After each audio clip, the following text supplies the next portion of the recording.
Li Tirkiye di sala 1961 vir da her roj dehê rêbendanê wek roja rojnamevanên xebatkar tê pîrozkirin. Ji aliyê komeleyên rojnamevanên hemdem ÇGD'yê ya baska Enqerê ve çalakiyek hate durustkirin û rojnamevanên Enqerê anîn bahev.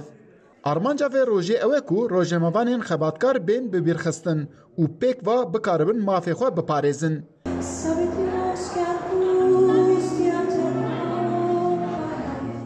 Ev roj pêşî wek rojeka cejin dihate pîrozkirin.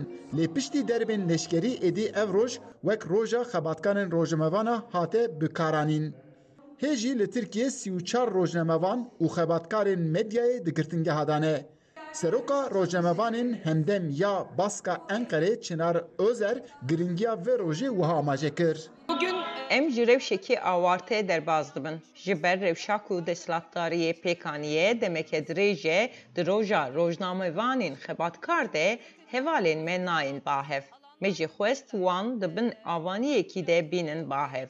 Saziyên ku hevalên me kar dikin jî dijî rojnamevanan gelek astengiya çêdikin. Me jî îro xwest ku wan astengiya em têk bibin û werin cemhev.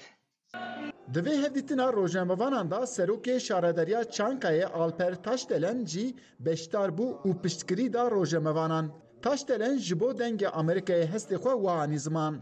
Hiçbir kalemin inandığının dışında bir şey yazmaması bunlar çok zor ama em te demek taybet da derbas dibin. Çi pênûsek naxwaze ku tiştê bawer neke binivîse. Her çi qas wisa be jî lê ti vê demê da gelek dijwarî heye.